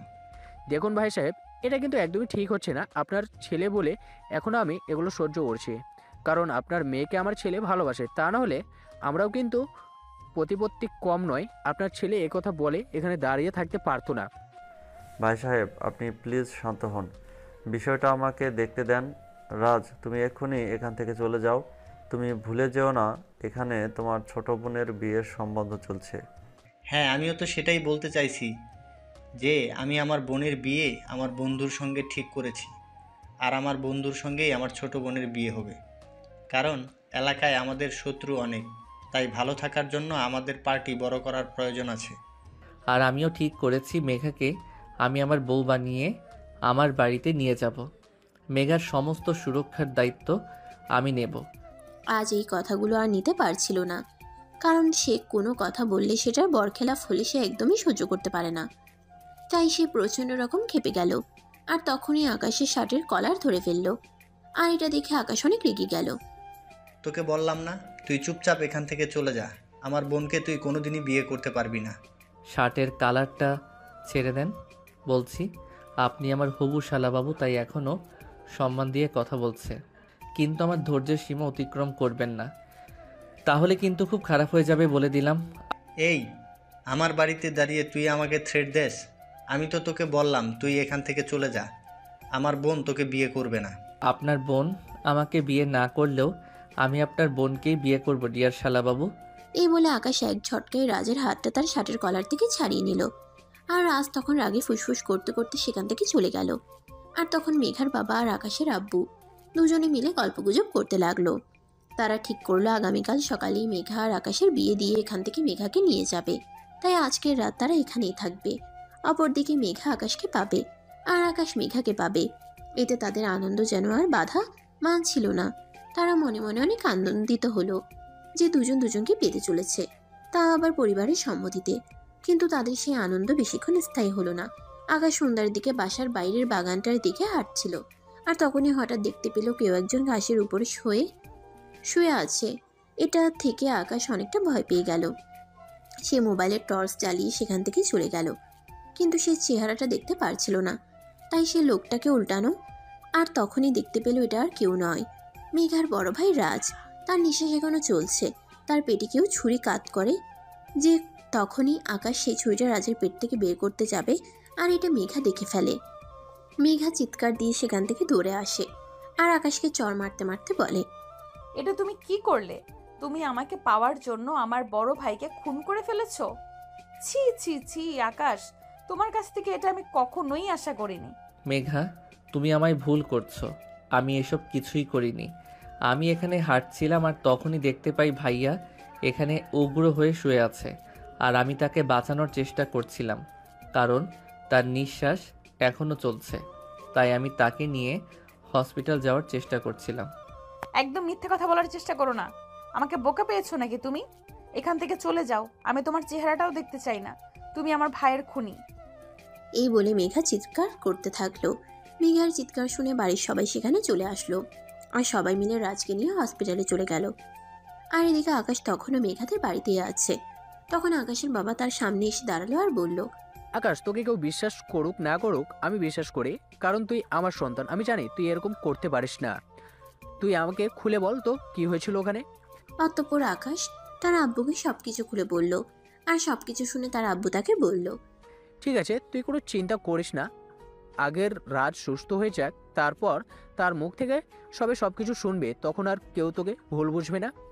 কিন্তু আব্বু, মেঘা এভাবে আমাকে ভুল বুঝলো, এটা তো আমি মেনে নিতে পারছি না। মেঘাকে আমি ভালোবাসি, আর ভালোবাসার মানুষের আঘাত সহ্য করা যায় না। একটু ধৈর্য ধর, সব ঠিক হয়ে যাবে। আল্লাহর উপর ভরসা রাখ। তোর ভালোবাসা যদি সত্যি হয় তাহলে আল্লাহ নিশ্চয়ই রাজকে আমাদের মধ্যে ফিরিয়ে আনবে, আর সমস্ত সত্যটা সবার সামনে তুলে ধরবে। হ্যাঁ, সেটাই। এখন তার অপেক্ষা করা আর ধৈর্য ধরা ছাড়া কিছুই করার নেই। আল্লাহর উপর সব কিছু ছেড়ে দিয়েছি। আল্লাহর যেটা ভালো মনে হয় আল্লাহ সেটাই করুক। আমি আল্লাহর বিরুদ্ধে কখনোই যাব না। এই বলে আকাশ আর তার আব্বুও হসপিটালে চলে আসলো। এদিকে অপারেশন থিয়েটারে রাজের অপারেশন চলছে। মেঘা আর তার আব্বু হসপিটালের ঘরে ধরে বসে আছে। আকাশের আব্বু আস্তে আস্তে মেঘার বাবার পাশে গিয়ে দাঁড়ালো, আর তারপর ওনার কাঁধে হাত রেখে বলতে লাগলো, দেখুন ভাই সাহেব, আমার ছেলেটা আপনার মেয়েকে ভালোবাসে, এই কথা সত্যি, কিন্তু তার মানে এই নয় যে আমার ছেলে আপনার মেয়েকে খুন করতে পারে। আমি আমার ছেলেকে এই শিক্ষা দেইনি। আমি জানি সেটা, আমি এটাও জানি যে বাইরের আমার শত্রুর কোনো অভাব নেই। আমি জানি আমার কোনো শত্রু এই কাজটা করেছে, কিন্তু মেঘাকে এই কথাটা বোঝাতে পারছি না, কারণ সে তার ভাইকে খুব ভালোবাসে। আল্লাহর কাছে দোয়া করুন আমার ছেলেটা ভালোই আপনাদের কাছে ফিরে আসুক। তারপর মেঘা নিজের ভাইয়ের মুখ থেকে সব কিছু শুনলেই বিশ্বাস করতে পারবে। হ্যাঁ, এখন থেকে তো আল্লাহর কাছে দোয়া করা ছাড়া আর কোনো কিছুই করার নেই। আল্লাহ পাক যেটা ভালো মনে করেন সেটাই করবেন। এতক্ষণ এই কথাগুলো মেঘা পাশ থেকে শুনছিল। কিন্তু তখন আর সেই কথাগুলো সহ্য করতে পারল না, তাই চিৎকার করে বলে উঠল, আপনারা এখন এই মুহূর্তে এখান থেকে চলে যান। আমি আপনাদের আর এক মুহূর্ত এখানে সহ্য করতে পারছি না। আপনার ছেলে আমার ভাইয়ের খুনি। আপনার ছেলে আমাকে পাবে না বলে আমার ভাইকে খুন করার চেষ্টা করছিল। মেঘা, তুমি তোমার মাথাটা ঠান্ডা করো। তোমার ভাই সুস্থ হোক, তারপর থেকেই সব কিছু জেনে নিও। আমার ছেলে তোমাকে ভালোবাসে, কিন্তু কখনোই তোমার ভাইয়ের খুনি হতে পারে না। সেটা আমার ভাই সুস্থ হলেই জানা যাবে। সেটা আমার ভাইয়া সুস্থ হলেই জানা যাবে। কিন্তু এই মুহূর্তে আমি আপনাদের এখানে সহ্য করতে পারছি না। আপনারা এখান থেকে চলে যান। ঠিক আছে মা, আমরা এক্ষুনি এই মুহূর্তে এখান থেকে চলে যাচ্ছি। তবে একটা কথা মনে রেখো, তুমি যেটা ভাবছো সেটা কিন্তু সম্পূর্ণ ভুল। একদিন তুমি নিজেই নিজের ভুল বুঝতে পারবে এবং আমার ছেলের কাছে তুমি নিজেই ফিরে যাবে। সেই ভরসা নিয়েই আমি এখান থেকে চলে যাচ্ছি, কারণ আমি আমার ছেলেকে সম্পূর্ণ বিশ্বাস করি। আমার ছেলে কখনোই এমন কাজ করতে পারে না। এই কথা বলে আকাশের আব্বু মেঘার বাবার কাছ থেকে বিদায় নিয়ে ঢাকায় চলে আসলো। কিন্তু আকাশের মন পড়ে রয়েছে মেঘার কাছে। সে কোনোভাবেই এখানে শান্ত থাকতে পারছে না। মেঘা তাকে ভুল বুঝলো, তাতে তার কিছুই যায় আসে না। কিন্তু সে মেঘাকে পছন্দ করে, ভালোবাসে। মেঘাকে ছাড়া তার সময় যেন কাটতেই চাইছে না। সে কখন মেঘাকে নিজের করে পাবে সেই চিন্তায় সুখে মরছে। ব্যালকনিতে বসে বসে শুধু এই চিন্তাই করছিল। তখনই আকাশের আম্মু সেখানে আসলো আর তাকে এরকম বিষণ্ণ মনে বসে থাকতে দেখে বলল, বাবা, তুই এভাবে মন খারাপ করিস না। তুই আমাদের সন্তান। আমরা জানি তুই এরকম কোনো কাজ করতে পারিস না। মেঘা, ভাইকে সুস্থ হতে দে। মেঘার ভাই নিজের মুখে সবটা বললে মেঘা অবশ্যই সেটা বিশ্বাস করবে। হ্যাঁ আম্মু, আমি শুধু সেটার জন্যই অপেক্ষা করছি। ভালোবাসার মানুষের কাছ থেকে সব কিছু সহ্য করা যায়, কিন্তু তার অবহেলা, অপমান, লাঞ্ছনা এগুলো সহ্য করা যায় না। এরপর দেখতে দেখতে এক সপ্তাহ সময় চলে গেল। ইতিমধ্যে মেঘার বড় ভাই রাজ মোটামুটি সুস্থ হয়ে উঠেছে। আজ ডাক্তার পারমিশন দিয়েছে রাজের সঙ্গে কথা বলার। ভাই, এখন তো শরীর কেমন আছে? তুই ঠিক আছিস তো? হ্যাঁ বোন, আমি এখন আল্লাহর রহমতে ভালোই আছি। তোদের কি অবস্থা? তোরা কেমন আছিস? এই তো ভাইয়া, আমরাও ভালো আছি। তোকে একটা কথা জিজ্ঞেস করার ছিল। তুই এতদিন সুস্থ হোসনি, তাই জিজ্ঞেস করতে পারিনি। আচ্ছা, তুই আমাকে একটা কথা বল, তোর এই অবস্থা কে করেছে? আসলে সেদিন রাতের বেলায় আমি বাগানে দাঁড়িয়ে সিগারেট খাচ্ছিলাম। তখনই পিছন থেকে কেউ একজন আমাকে আক্রমণ করে, আর আমি পিছন ফিরে তাকিয়ে দেখি ওরা ডাকাতের দল ছিল। ওরা আমার কাছ থেকে আমার বাড়ির দলিল আর ব্যাংকের সমস্ত ডকুমেন্ট চাইছিল, কিন্তু আমি সেগুলো তাদের দিতে অসম্মতি জানাই, আর তখনই তারা আমাকে ছুরিঘাত করে। ভাইয়া, তুমি ভুল কিছু বলছিস না তো? তুই ঠিকঠাক ভেবে বল, ওটা কি আকাশ ছিল? না, ওটা আকাশ কেন থাকতে যাবে? তাছাড়া আকাশ কেন এই কাজ করতে যাবে? আকাশ তো তোকে ভালোবাসে আর তোকে নিজের করে পেতে চায়। আকাশ তো তখন ওখানে ছিল না। কিন্তু আমার তো মনে হচ্ছে এই সব কিছুর পেছনে আকাশের হাত রয়েছে। তুই তো আমাকে আকাশের সঙ্গে বিয়ে দিতে না করেছিস। আমার তো মনে হয় তাই আকাশ এরকম করেছে। আরে না, একদমই নয়। আকাশ সেরকম করতেই পারে না। আকাশ যথেষ্ট ভদ্র আর ভালো একটা ছেলে। আমি ওই লোকগুলোকে চিনি, ওরা আমাদের এলাকারই। আমি ওদেরকে আইডেন্টিফাই করতে পারবো। তাহলে কি আমি শুধু শুধু আকাশকে ভুল বুঝলাম? আকাশ তো অনেকবার বলছিল সে এরকম কিছুই করেনি, কিন্তু আমি তো তার কোনো কথাই বিশ্বাস করলাম না। সে আমাকে ভালোবেসে বিয়ে করতে চায়, আর তুই তার সঙ্গে আমাকে বিয়ে দিতে চাস না। তাই তো আমি ভেবেছি সে হয়তো এর জন্যই তোকে মেরে ফেলার চেষ্টা করেছে। আরে না, একদমই নয়। আকাশ অনেক ভালো ছেলে, সে সত্যি তোকে অনেক ভালোবাসে। আকাশকে তুই অযথাই ভুল বুঝলি। তুই এক্ষুনি আকাশকে ফোন কর আর ওকে সরি বল। কিন্তু ভাইয়া, আমি ওকে অনেক কথা শুনিয়ে দিয়েছি। এইভাবে সরি বললে হবে না। আমার মনে হয় ওর সঙ্গে সরাসরি দেখা করে তারপরে ওর সঙ্গে কথা বলা উচিত। তা না হলে ও অভিমান করেই বসে থাকবে। ঠিক আছে, তুই তাহলে এক কাজ কর। আমি এখন মোটামুটি সুস্থ, আমাকে নিয়ে তোর কোনো চিন্তা করতে হবে না। তুই এক্ষুনি আকাশের বাড়ির উদ্দেশ্যে রওনা দে, আর সেখানে গিয়ে সরাসরি তার সঙ্গে কথা বল। কিন্তু ভাইয়া, এইভাবে আমি একটা মেয়ে হয়ে তার বাড়িতে চলে যাওয়াটা কি ঠিক হবে? মানে লোকে কি বলবে? ভালোবাসা হারিয়ে গেলে কেউ ভালোবাসা এনে দেবে না। তাই লোকের কথায় কান না দিয়ে তোর নিজের জন্য যেটা ভালো হয় তুই সেটা কর। আমি তোকে বলছি, তুই আকাশের সঙ্গে দেখা কর, তাকে সরি বল। আকাশ অনেক ভালো ছেলে, কাঁচা আছে, তোকে অনেক ভালোবাসবে। তুই সরি বললে ছোট হয়ে যাবি না, কিন্তু তুই সরি বললেই সে তোর জীবনে আবার ফিরে আসবে। সত্যি আকাশ থেকে অনেক ভালোবাসে আর অনেক ভালো রাখবে। ঠিক আছে ভাইয়া, তুই নিজের খেয়াল রাখিস, আমি তাহলে আসছি।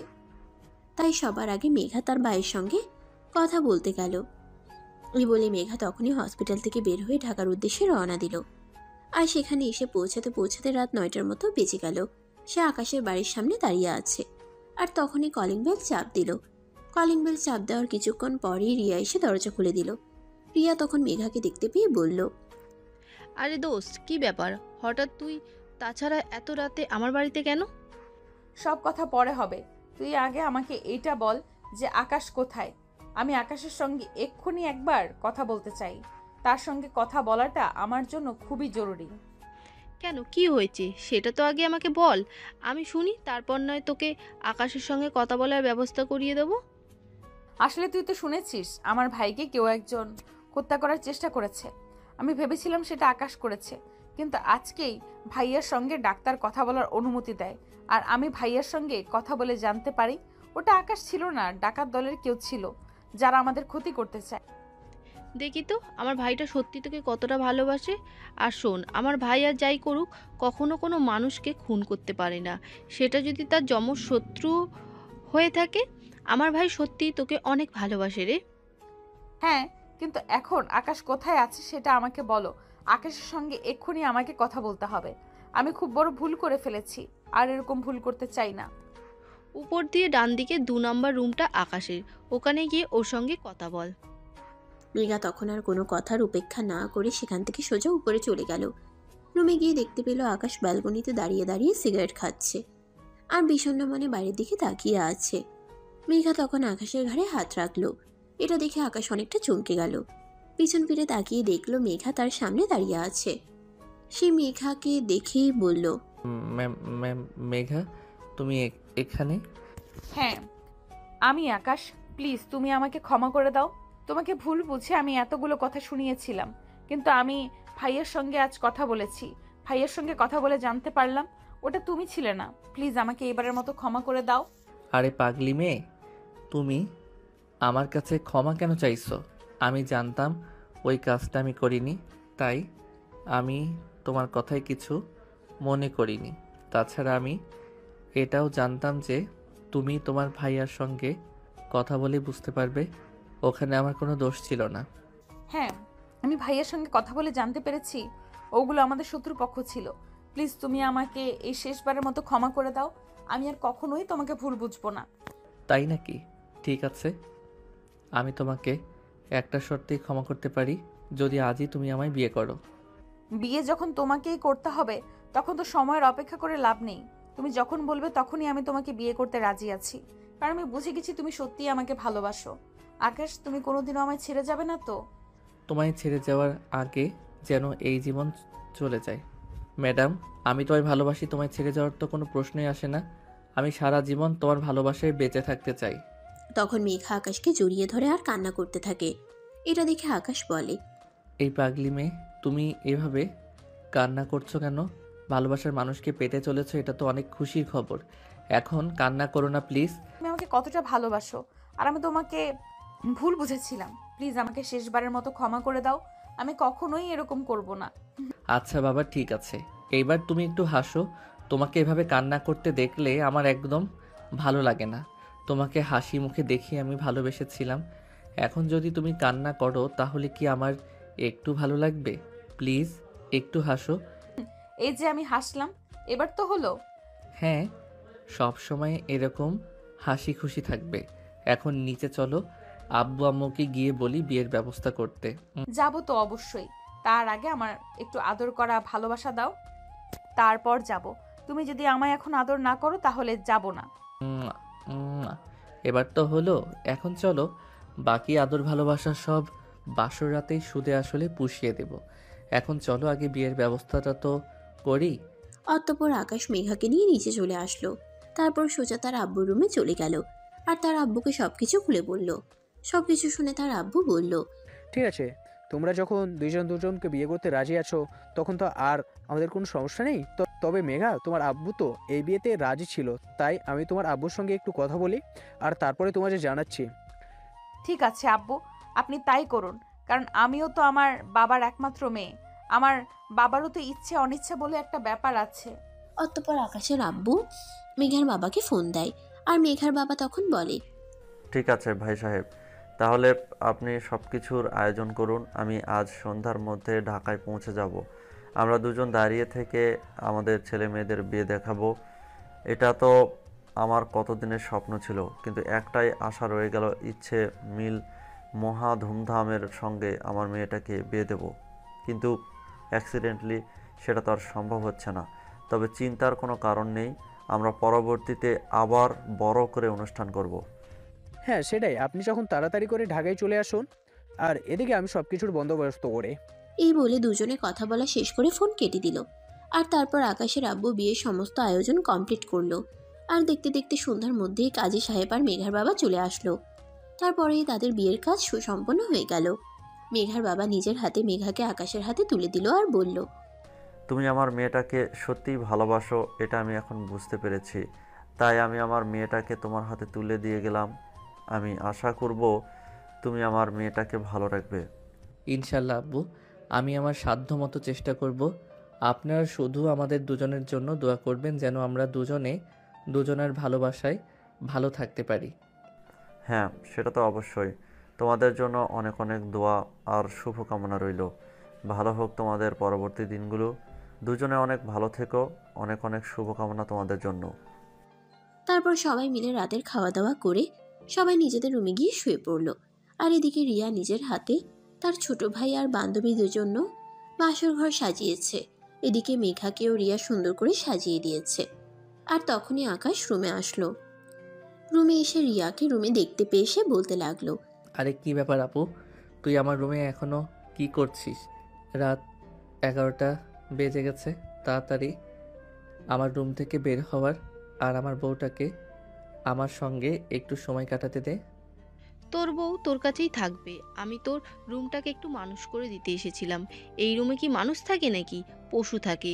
সেটা তো মাঝে মধ্যে ভেবে পাই না। তারপর মাঝে মধ্যে আমি গুছিয়ে দিই, যাই বলে একটু ভালো থেকি। শোন, এখন থেকে আর তোকে এসব কিছু করতে হবে না। আমার বউ চলে এসেছে, এখন থেকে আমার বউ নিজেই এই সব কিছু করতে পারবে। তাই এখন থেকে তুই এগুলো থেকে অবসর পেলি। হ্যাঁ, এখন তো না পেয়ে একটা জিনিস পেয়েছিস, সেটা হলো তোর বউ। এখন তোর বউ তোর সব কাজ করে দেবে। এখন আর আম্মুকেও লাগবে না, আর আপুকেও লাগবে না। হ্যাঁ, তুই একদম ঠিক কথাই বলেছিস। এখন আর তোদের কাউকে আমার কোনো প্রয়োজন হবে না। এখন আমার বউ আছে, এখন আমার সব কাজ আমার বউ নিজেই করে দিতে পারবে। এখন তুই কোনো কথা না বলে চুপচাপ আমার রুম থেকে বের হয়ে চলে যাবি কি? এখন আমি আমার বউয়ের সঙ্গে সময় কাটাবো। রিয়া তখন মুখটাকে একটা শয়তানি মার্কা ভেঙচি দিয়ে সেখান থেকে চলে গেল। আর তখনই মেঘা বিছানা থেকে নেমে এসে আকাশকে পা ছুঁয়ে সালাম করতে গেল। তখনই আকাশ তাকে থামিয়ে দিয়ে বলতে লাগলো, আরে এটা তুমি কি করছিলে? তুমি আমার ভালোবাসার মানুষ, তোমার জায়গা সবসময় আমার বুকে। তুমি কেন আমাকে পায়ে ছুঁতে গেছিলে? আরে এটা তো একটা রিচুয়াল। বিয়ের দিন বাসর রাতে নতুন বউ তার স্বামীকে পা ছুঁয়ে সালাম করে। তুমি আমাকে সেটা করতে দিলে না কেন? আমাকে এটা করতে দাও। এসব সেকেলে রিচুয়াল আমি মানি না। আমার বউয়ের জায়গা আমার বুকে। আমার বউ কেন আমাকে পায়ে ছুঁতে যাবে? আমি আমার বউকে কখনোই সে গেলে মানুষের মতো দাসীতে রূপান্তরিত করতে চাই না। আগের যুগের মানুষ বউকে পা ছুঁয়ে সালাম করাতো আর বাড়ির সব কাজ করাতো। এক কথায় বলতে গেলে বউ ছিল তখনকার যুগের বাড়ির কাজের মেয়ে। কিন্তু আমি আমার বউকে সেরকমটা করতে চাই না। আকাশ শোনো, চোখ যতই বদলে যাক না কেন, বউরা সব সময় ঘরের কাজ করে, স্বামীর সেবা যত্ন করে, সংসার সামলায়, এটাই স্বাভাবিক। আমি সেরকমটা মানি না। আমার বউ আমার মতোই স্বাধীন থাকবে। তো আর যখন ইচ্ছা হবে কাজ করবে, যখন ইচ্ছা হবে না কাজ করবে না। তাছাড়া তার যদি কোনো কাজ করতে সমস্যা হয় তাহলে বাড়িতে কাজের লোক আছে, তারা করে দেবে। কিন্তু আমার বউকে আমি কখনোই আগের যুগের মানুষের মতো বানাতে চাই না। আর আচ্ছা বাবা, ঠিক আছে, তোমার বউকে তোমার যেইভাবে ইচ্ছে রাখতে হয় সেইভাবেই রেখো। আমি তোমাকে কিছুই বলবো না, কিন্তু এখন তো দরজাটা বন্ধ করে আসো। ধুর, যা, এটা তো আমি ভুলেই গেছিলাম। আচ্ছা ঠিক আছে, তুমি দাঁড়াও, আমি এক্ষুনি দরজাটা বন্ধ করে আসছি। এই বলে আকাশ মেঘাকে ছেড়ে দিয়ে দরজাটা বন্ধ করলো। আর তারপরেই মেঘার কাছে চলে আসলো। ও ম্যাডাম, হবে নাকি এক রাউন্ড? চলুন না, এক রাউন্ড খেলা যাক। এটা তুমি আমাকে কেন বলছো? তুমি শুরু করলেই তো হয়। ও মা, তাই নাকি? তাহলে সেটা আপনি আগে আমাকে বলবেন না?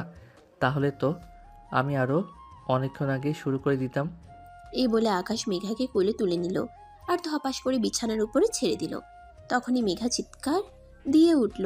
বা উমা গো, বাবা গো, মরে গেলাম গো, আমার কোমরটা যে ভেঙে গেল। তোমার আমি ঠিক করে দিব। এখন চুপ, একটাও কথা বলবে না। বাড়িতে অনেক মানুষ আছে, শুনতে পেলে কি বলবে? তাই বলে তুমি আমাকে এমন করে ধপাস করে বিছানার উপর ফেলে দেবে নাকি? আমার কোমরটা তো একদম ভেঙে গেল। কিন্তু তখন আকাশ মেঘার কোনো কথা না শুনে মেঘার উপর শুয়ে পড়ল আর তারপর তার ঠোঁট জোড়া নিজের দখলে নিয়ে নিল। তারপর আর কি, দুজন দুজনের মধ্যে হারিয়ে যেতে থাকলো।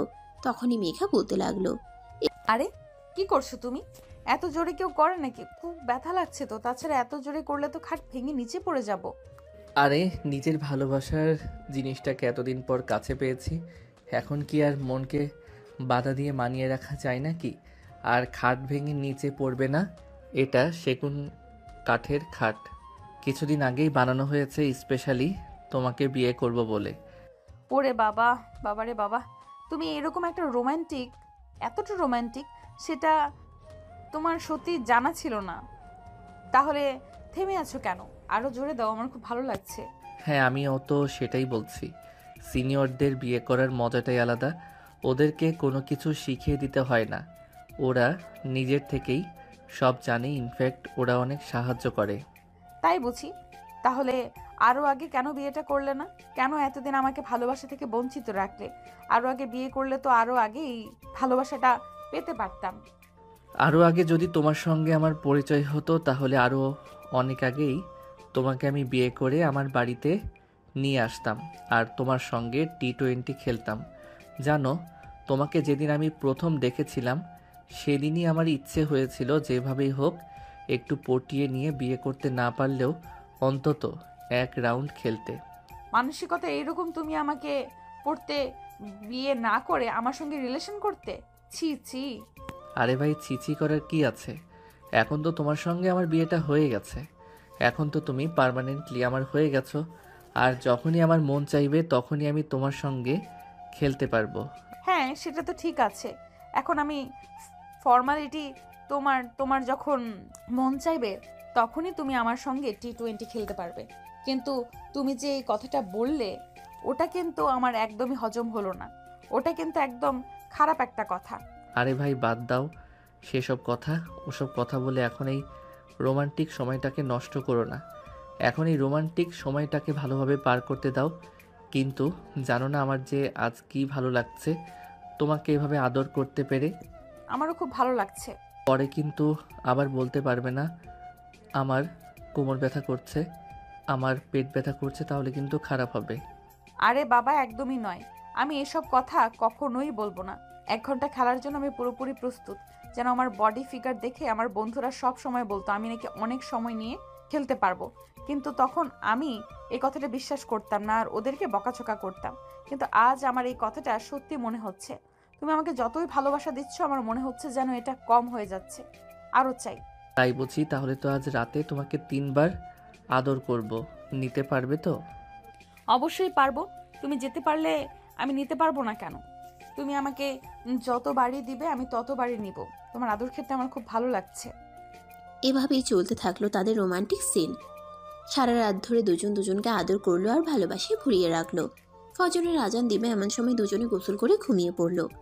পরদিন সকালবেলা ঘুম থেকে উঠেই মেঘা তার শাশুড়ি মায়ের সঙ্গে রান্নার কাজে সহযোগিতা করছিল। আর তখনই রিয়া ঘুম থেকে উঠে রান্নাঘরের এদিকে আসে।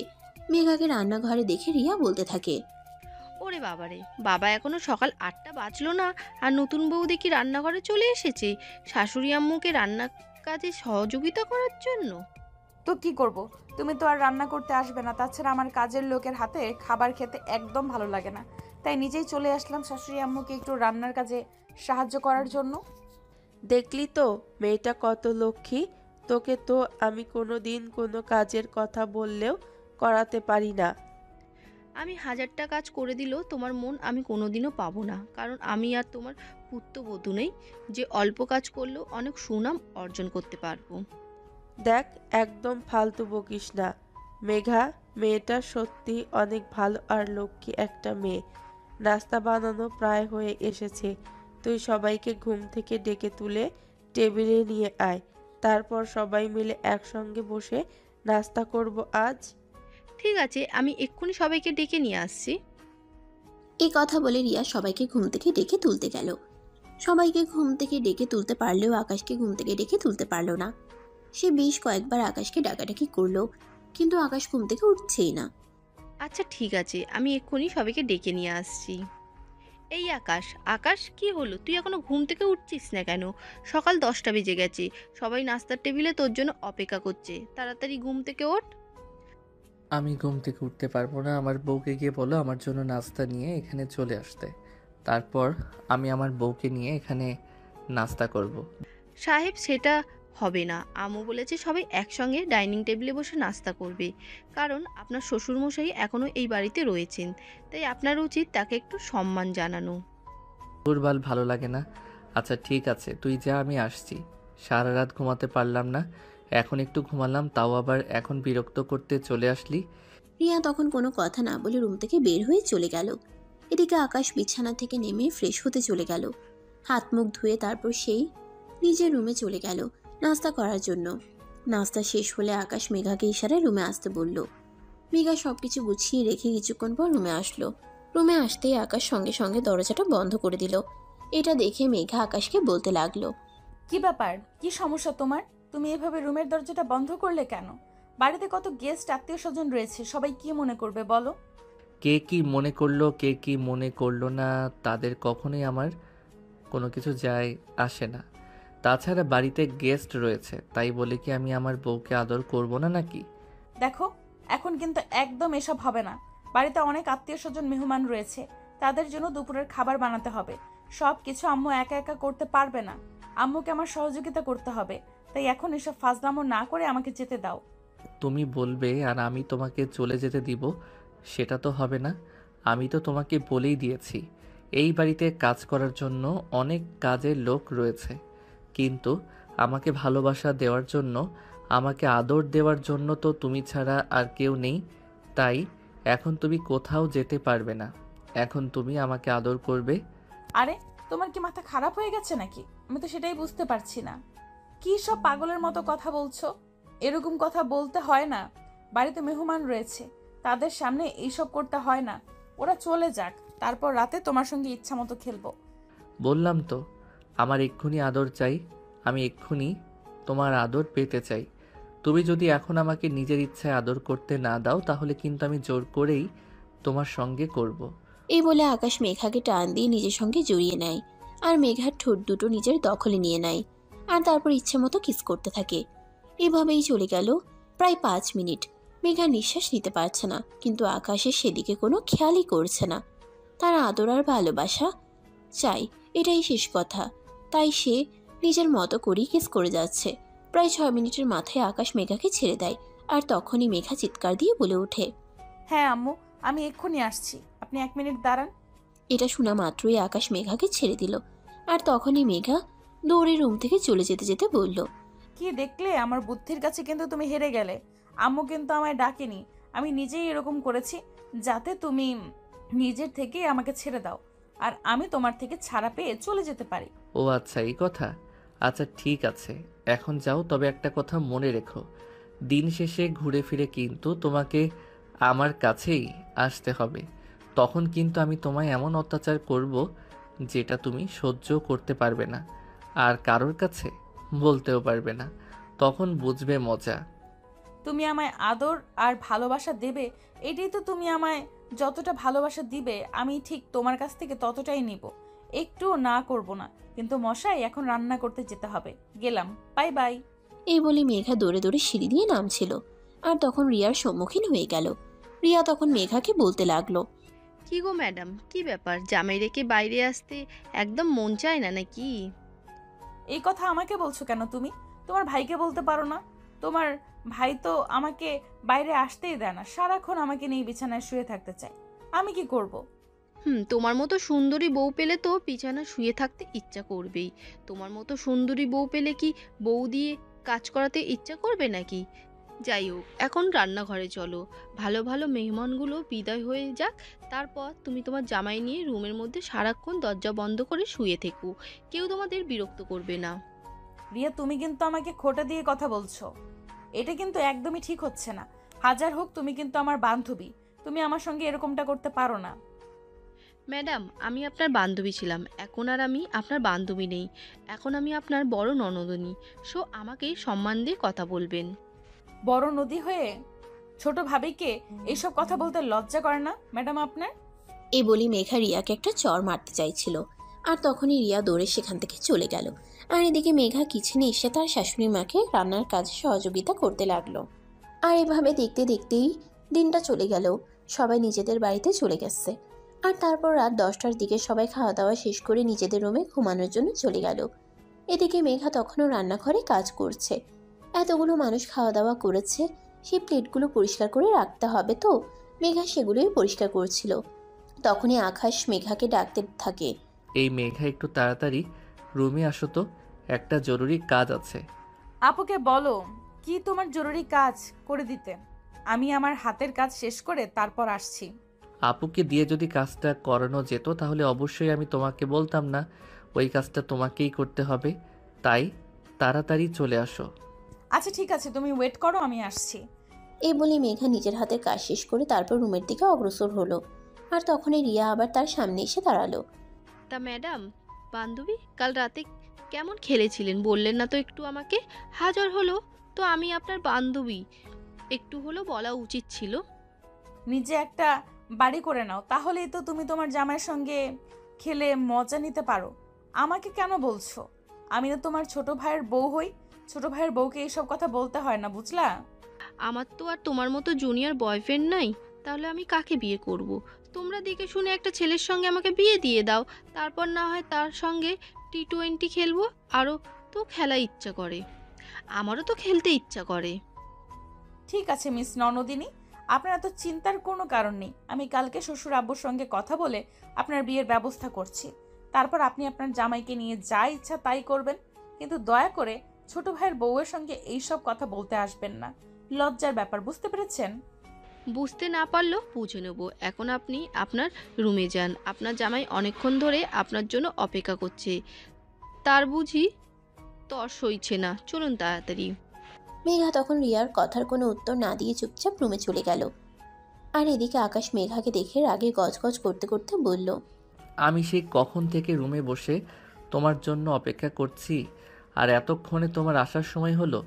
এভাবে বুঝি কেউ নিজের জামাইকে অপেক্ষা করায়? কি করব মিস্টার জুনিয়র রোমান্টিক জামাই? শ্বশুরবাড়িতে নতুন বউ, শ্বশুর বাড়ি সবাই মন জয় করে চলতে হবে। তাই তো রান্না করে একটু কাজ করছিলাম। যাই হোক, এবার আপনার মন জয় করে নেব। তাহলে শ্বশুরবাড়ির সব মানুষ নিয়েই থাকতে জামাইয়ের কাছে কেন আসতে গেলে? জামাইয়ের কাছে থাকলে তো জামাইকে সব সময় ভালোবাসতে হবে, জামাইয়ের মন রক্ষা করতে হবে। কিন্তু তুমি তো শুধু শ্বশুরবাড়ির মানুষের মনের চিন্তাই করো। আরে মিস্টার জামাই, এবার তো বললাম আমি আপনার মনের আশা পূরণ করব। চলুন বিছানায়। এই বলে মেঘা রুমের দরজাটা বন্ধ করে দিল। আর তারপর আকাশের কাছে এগোতে লাগলো। মেঘার চোখ দুটো যেন নেশা হয়। আকাশ শুধু এই চোখ দুটোর দিকেই তাকিয়ে আছে। প্রথম দিন যখন আকাশ মেঘাকে দেখেছিল, মেঘার এই চোখ দুটো দেখে আকাশ মেঘার প্রেমে পড়ে গেছিল। আজ আবারও মনে হচ্ছে সেই মেঘার এই নেশাময় চোখ দুটো দেখে প্রেমে পড়ে গেছে। মেঘা আকাশের দিকে এগিয়ে আস্তে আস্তে আকাশকে বলল। কালকে তোমার বাড়িতে কোনো মেহমান নেই, তাই সকাল সকাল ঘুম থেকে ওঠারও কোনো তাড়া নেই। তাই ভাবছি আজ সারা রাত তোমার সঙ্গে খেলবো। হয়েছে হয়েছে, আমাকে পাম দেওয়ার কোনো প্রয়োজন নেই। আমি খুব ভালো করেই জানি তুমি একটু পরেই ঘুমিয়ে পড়বে। আমার আর আদর দেবে না, কারণ সারাদিন তুমি অনেক পরিশ্রম করেছো। একটু পরেই বলবে আমার খুব টায়ার্ড লাগছে। না মিস্টার জামাই, একদমই নয়। আমি আপনাকে এই কথা কখনোই বলবো না। আজ সত্যি সারা রাত আপনার সঙ্গে T20 খেলবো। সত্যি বলছো তো? তাহলে চলো শুরু করা যাক। এই বলে আকাশ নিজের কাছে টেনে নিল। আর তারপরেই শুরু করলো ভালোবাসার পর্ব। এভাবে সারা রাত ধরে চললো তাতে ভালোবাসার আদান প্রদান। সত্যিই তারা দুজন দুজনকে পেয়ে অনেক খুশি, কারণ দুজন দুজনের মনের মতো দুজনকে পেয়েছে। তেমন তারা মনের দিক থেকে ভালো, তেমনি শারীরিক সম্পর্কের দিক থেকেও এক কথায় বলা যায় বেস্ট কাপল। সারা রাত দুজনে খেলাধুলা করে তারপর সকালের দিকে ফ্রেশ হয়ে এসে ঘুমিয়ে পড়ল। তারপর যখন ঘুম ভাঙল তখন আনুমানিক দুপুর 12টার মতো বাজে। দুজন দুজনকে জড়িয়ে ধরে ঘুমাচ্ছে।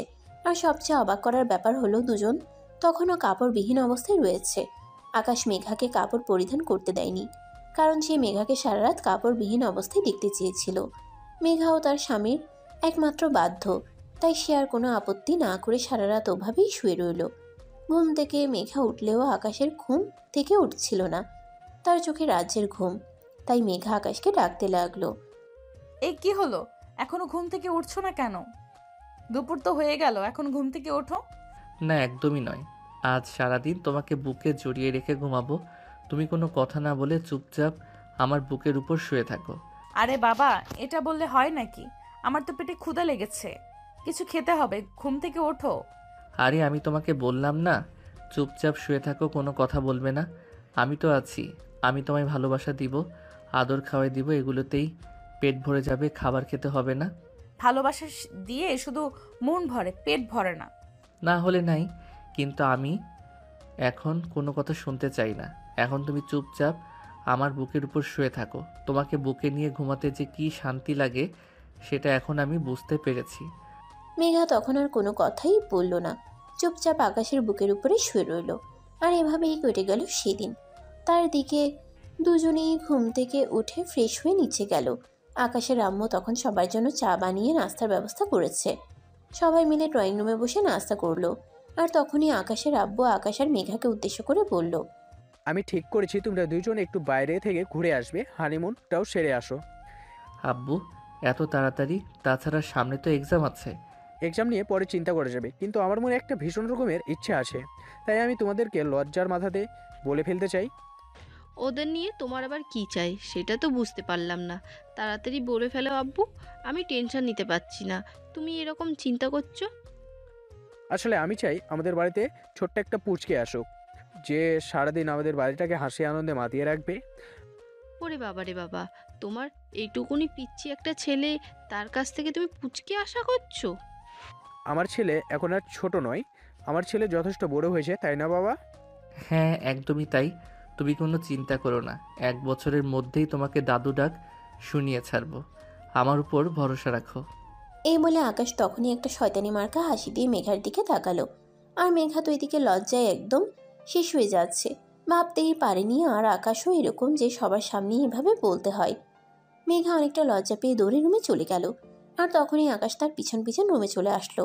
মেঘাকে তখন সে বলতে লাগলো, হলো তুমি এভাবে দৌড়ে সবার সামনে থেকে রুমে চলে আসলে কেন? তাহলে কি করব? আমি কি তোমার মতন নাকি?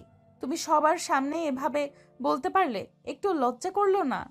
লজ্জা করবে কেন? আমি তো আমার বউকে ভালোবাসার কথাই বলেছি, এছাড়া তো অন্য কিছু বলিনি। তাছাড়া আমারও তো ইচ্ছে করে বাবা ডাক শুনতে। তাই বুঝি? হ্যাঁ গো বউ, তাই। এই বলে আকাশ মেঘাকে নিজের কাছে টেনে নিল। আর মেঘাকে জড়িয়ে ধরে তার কপালে একটা ছোট্ট ভালোবাসার পরশ এঁকে দিল। এভাবেই শুরু হলো তাদের দুষ্টু মিষ্টি প্রেমের গল্প। যাই হোক ভিউয়ার্স, আমাদের আজকের গল্পটা এই পর্যন্তই ছিল। গল্পটা কেমন লেগেছে অবশ্যই কমেন্টে জানাবেন। সবাই ভালো থাকবেন, সুস্থ থাকবেন। আর আবারও দেখা হবে নতুন কোনো প্রেমের গল্পে।